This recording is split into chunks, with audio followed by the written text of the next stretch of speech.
Good morning, good afternoon, and good evening. I was just mentioning in the comments or in the chat that I often forget the time zone, the time zones around the world. So welcome to everyone to this video. We're going to look at fun idioms. And someone was asking in the chat as well what idioms are. And the English language is full of just these little phrases that we use to describe things. And there's a lot of different ones, and some of them don't make sense.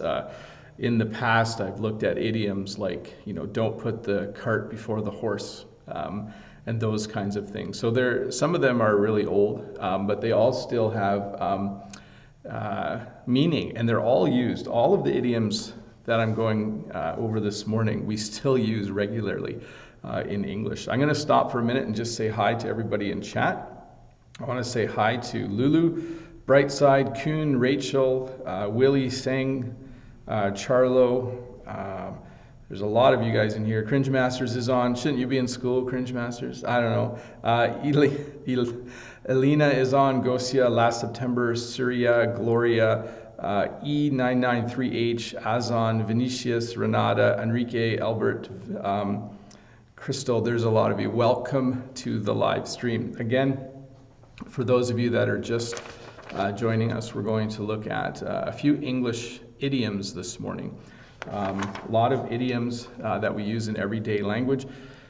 English is described sometimes as a very visual language, that we tell many stories with our phrases and idioms to describe various things. So let's get started here. Hello, Labuka. Cringe Master says they don't have to leave for school yet, so that's good. I know Cringe Masters from, they live in a local town close to where I am. So anyways, hi Cringe Masters. Met them out in a park one time when I was making a video. So let me just check my audio.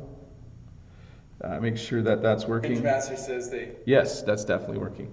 So idioms, here we have one, our first one for today, barking up the wrong tree. You can see there's a dog here and he's barking up a tree. A lot of times when dogs chase squirrels or other small animals, they'll run up a tree and then the dog will bark up the tree. So we use this phrase to describe a situation when someone is wrong. So let's say that a local store was robbed and the police are questioning the owner, but there's no way the owner robbed his own store. You could say that the police are barking up the wrong tree. So a dog barks, like when a dog goes woof woof, that's barking.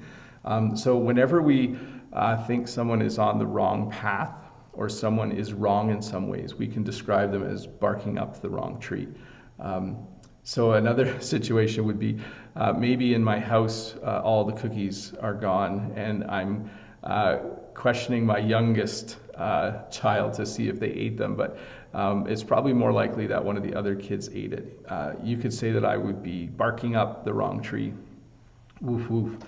The more the merrier. That's a good comment. Yeah, the more the merrier. That kind of counts for the chat as well. 51 people watching this morning. That's cool. So hello, Kader, Ken, Assad, Haiki, Saba, Gurveer. Hey, Gurveer, how are you? Kate is, I said hi to Kate already, I think. Stephanie, Karolos, and from Somali. So here's another one. It's kind of a weird picture, but eat your own words. So if you are ever wrong in English, so if you're convinced something is true and you are proven later that you are wrong, sometimes you have to eat your own words. That's the phrase we use after someone has been proven wrong. So let's say that I think the first day of spring is March 27th, and I tell everyone I'm convinced the first day of spring is March 27th, and then someone proves to me that the first day of spring is actually March 21st or 22nd, then I would have to eat my own words.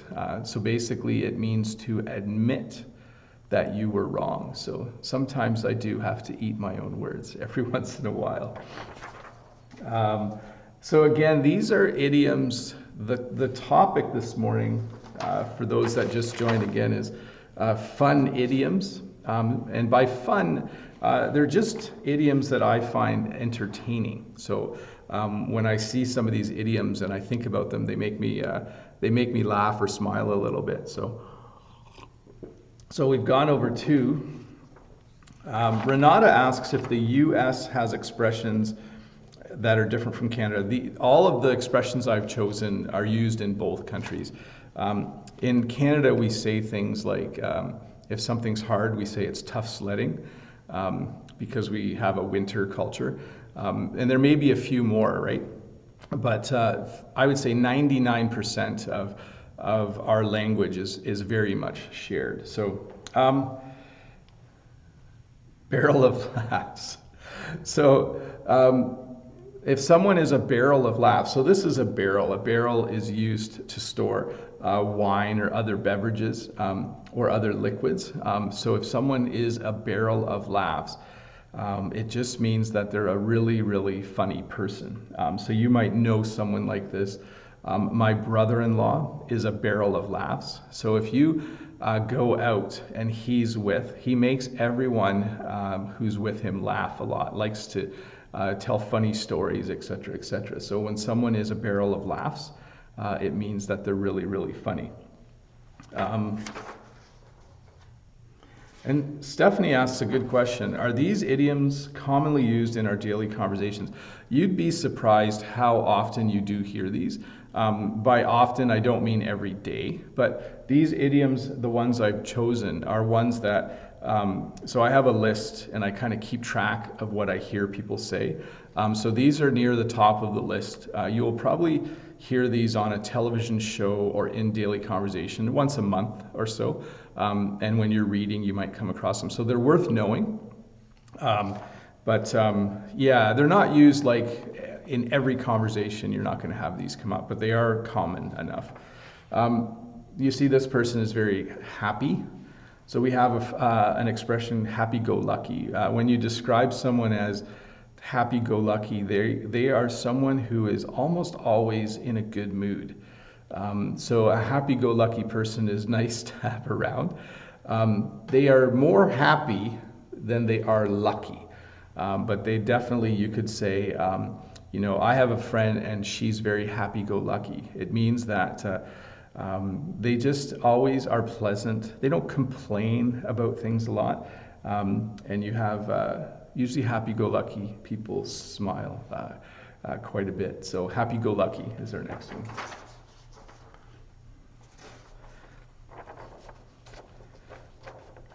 So Uu says she's watching in Thailand. Hello, Uu. And Cringe Master, I think, is making fun of me a little bit. So Cringe, you want to make sure that you are a little nicer when you're in the chat. The lights are on, but nobody's home. So this is an interesting one because this is kind of, it's kind of negative. It's kind of a little bit making fun of someone. So when you say the lights are on, but nobody's home, it means that the person's not very smart sometimes. So you're describing someone's intelligence by talking about like a house and the lights that are on or off in the house. So I'll let you kind of figure this one out. I wouldn't use this very often because it's it's almost insulting. But the phrase, the lights are on but nobody's home, can describe someone who does something that's not very smart. The next one is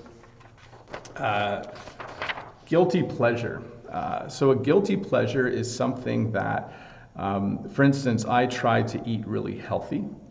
And for me, when I have ice cream occasionally, it's a guilty pleasure. What that means is that I enjoy eating it, so it's a pleasure to eat it, but I feel guilty a little bit.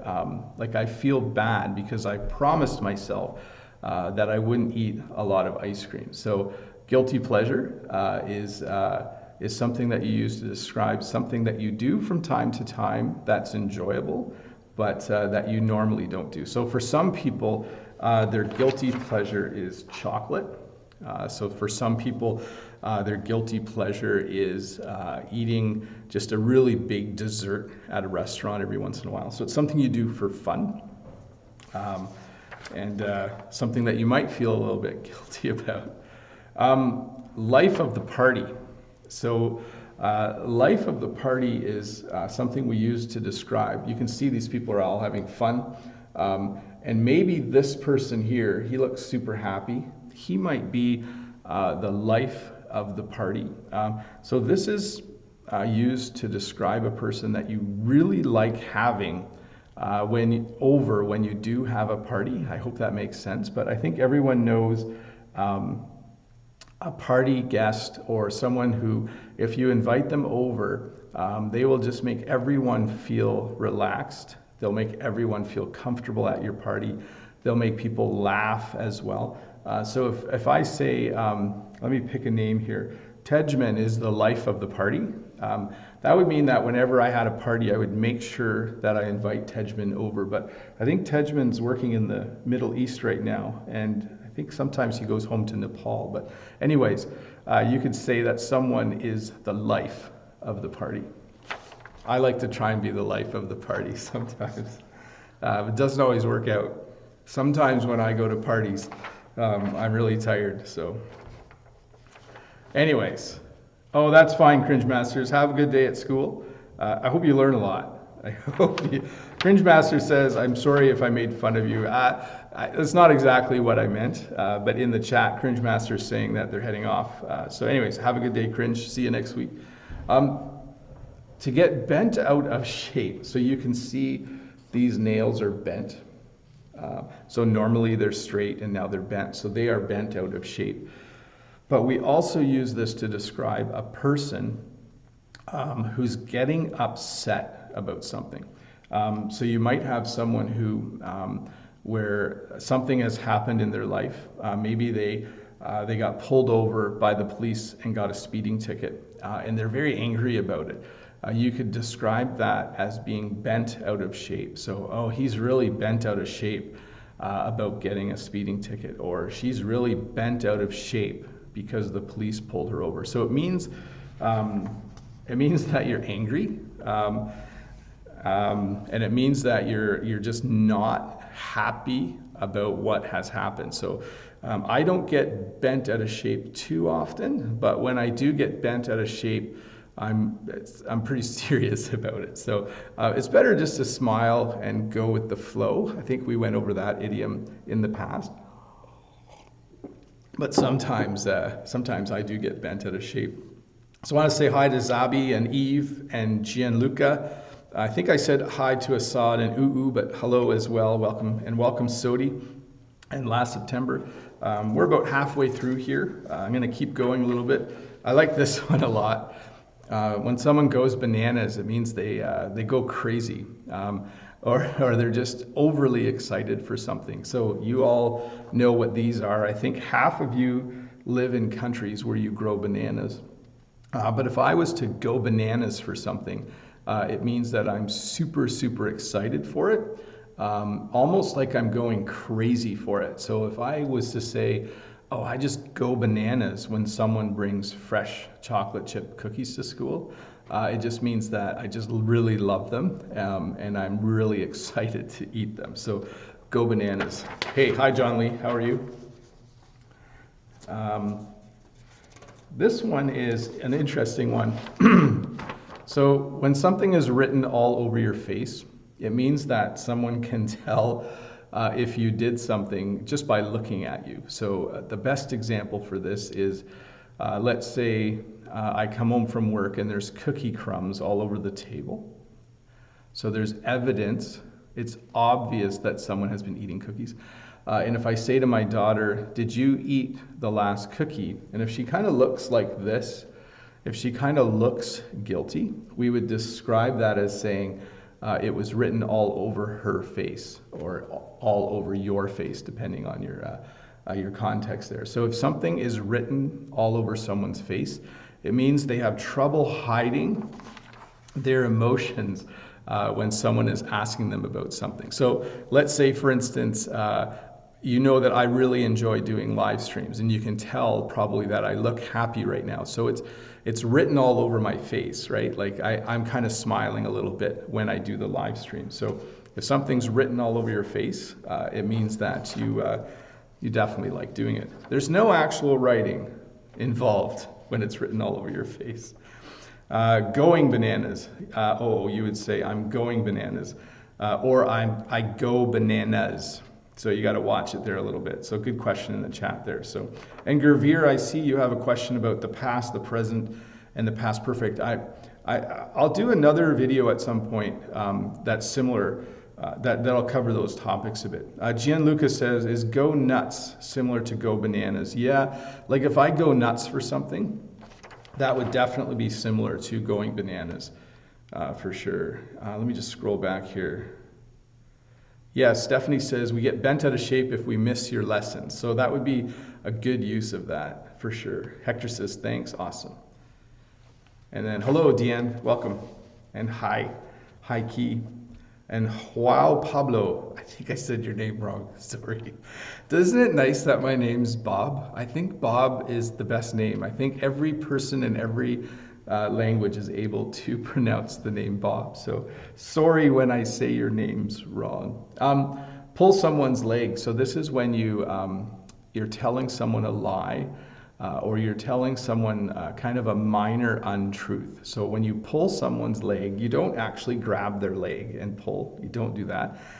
But if I was to tell you in real life, I am 230 centimeters tall, I would be pulling your leg because I'm not that tall. So when you tell someone a small lie, or if you make up a little story about something, we would say that's pulling someone's leg. So if I was to say, you know, I get up every morning at 4 a.m. and go for a jog or a run, that's not true. I'm pulling your leg. I don't get up that early, and I don't jog. So when you pull someone's leg, usually you're doing this to be funny. So it's not good to lie, but sometimes you tell a little untruth, a little story, just to be funny. So you pull someone's leg. Sometimes, in Portuguese, Renata says, written all over your face is said as it's written on your forehead. So it's cool that we have these sayings in other languages too, really neat. So everything but the kitchen sink. So we use this when we're talking about when we're trying to do something and we've really gone overboard to do it well. We've really done everything we could. So a good example would be, let's say I have a car and I can't get the car to start, and I bring it to the mechanic and I say, can you fix this car? And he calls at the end of the day and he says, we couldn't fix your car. We threw everything but the kitchen sink at it. Or we tried everything. No, that's a bad example. Now that works. You could say we threw everything but the kitchen sink at it. So it means you've tried everything. And then it's just kind of like a little joke, right? You've tried everything but the kitchen sink. I'm trying to think of another better example for this one. I'm not super prepared for that, but sometimes you try everything but the kitchen sink to get something done. So the little joke here is that you've used even the kitchen sink to finish it. I'll try everything. I'll try to use everything but the kitchen sink to get a live stream done. So, hello, Saria. Here we go. Bouncing off the walls. So this is a wall, and this is a way we describe children in particular when they have too much energy. So when you are around a lot of little kids and they are just full of energy and they can hardly stand still, we describe that as, you know, they're just bouncing off the walls. So a lot of times, my wife, Jen, the Canadian, and I, when our kids are bouncing off the walls, so when our 3 youngest kids are super loud, have lots of energy, we describe that as that they're bouncing off the wall. And then a lot of times we ask them to go outside and play instead of playing inside. So when children are bouncing off the walls, it just means that they're just full of energy. and there's no slowing them down. It's kind of crazy when that happens. I like this one too. This one's maybe a little bit Canadian. This is a beaver. This is an animal that lives in Canada. And when someone is really happy to do something or excited to do something, they can't wait to get started. We call them an eager beaver. So sometimes I'm an eager beaver when I have a new idea and I want to try it. I want to try it right away. Then you could describe me as being an eager beaver. On Friday mornings, I'm an eager beaver because I like to get up early to come and do this live stream. So eager beaver, if you don't know what a beaver is, has a flat tail. They build dams in rivers and ponds, and there's a lot of these in northern Canada. Sometimes, hello Monster, how are you? Hello Jackie Jin, Bruce. I think everyone else I've said hi to. If I haven't said hi to, I'm sorry, but welcome. We have a saying that when you're doing something really, really hard, it's like herding cats. So herding is something you normally do with sheep or cows.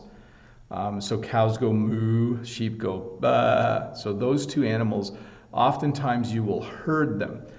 So you will go out in the field, and sometimes you have a staff, and you kind of gather all those animals up, and you walk behind them as you bring them to one end of the field or into the barn. So you can herd cows and you can herd sheep. It's very easy to do. I've done both, by the way.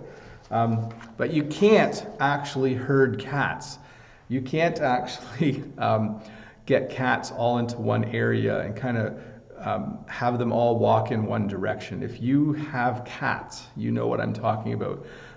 Cats always do what they want to do. They don't herd very well. So we use this to describe, like let's say you tried to get something done one day, but you just couldn't get it done. There were too many things that you had to do. You could say, oh, it was like herding cats today.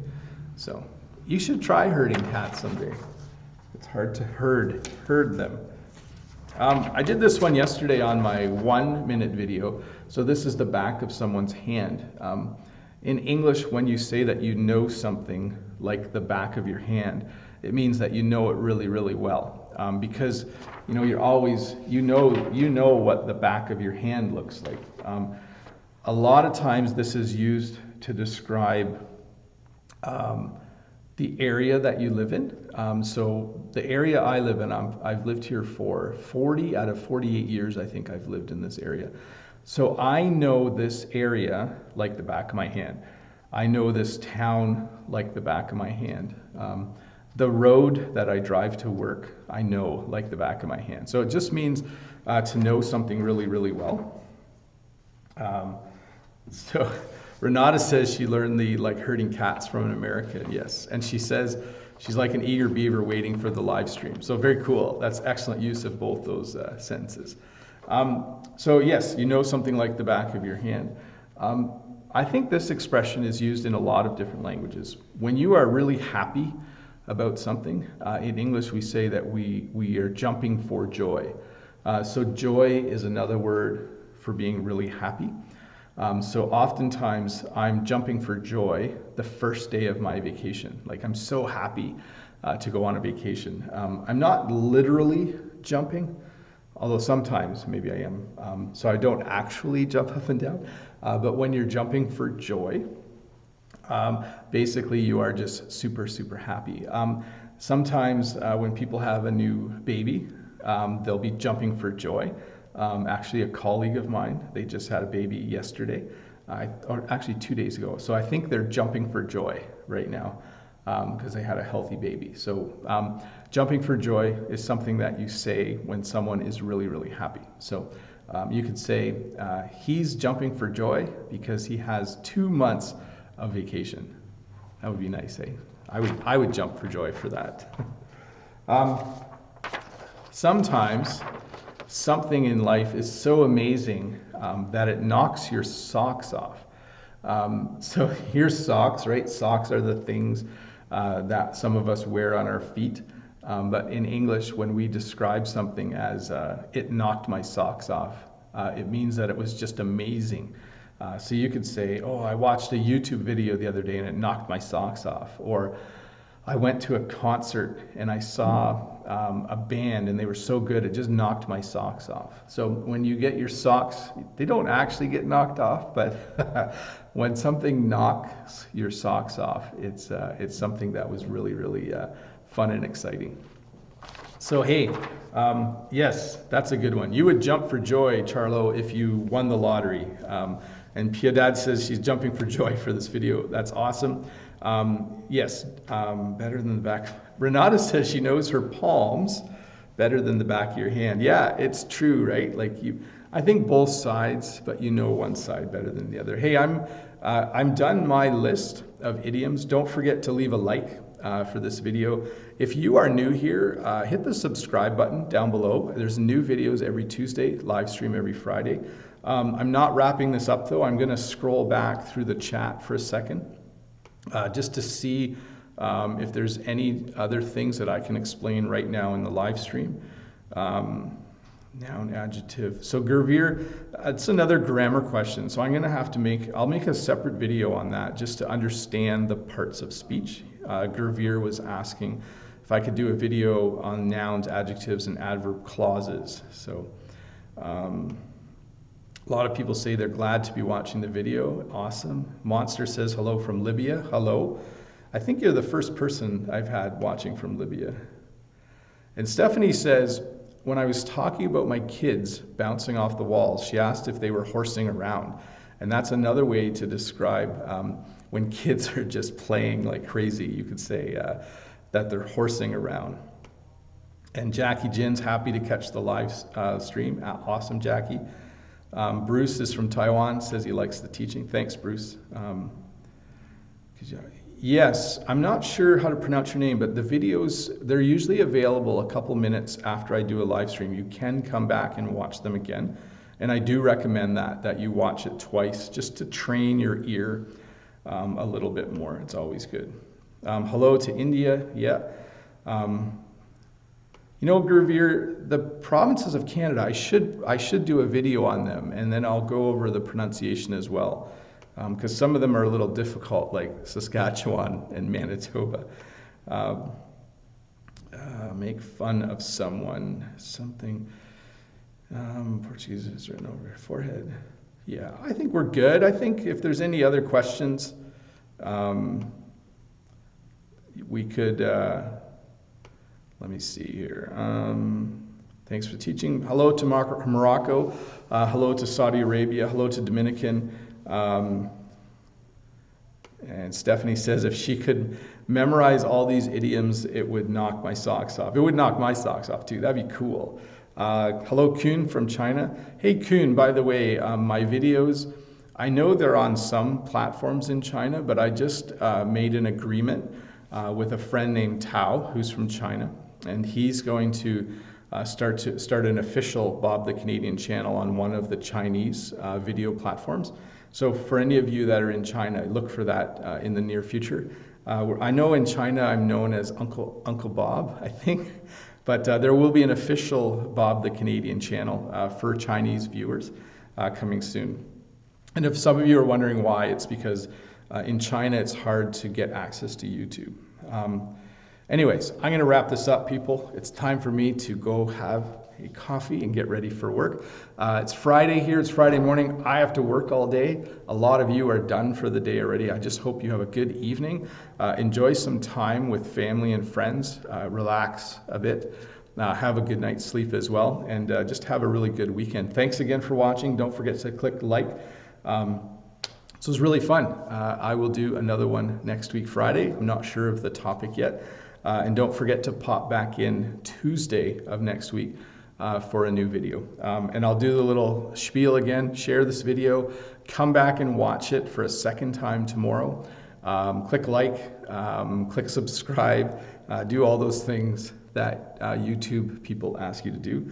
But anyways, thank you so much for watching and have a great day. I'm just going to kind of keep talking here a little bit while I shut the live stream down. It was just really awesome to be able to do this for you guys again. So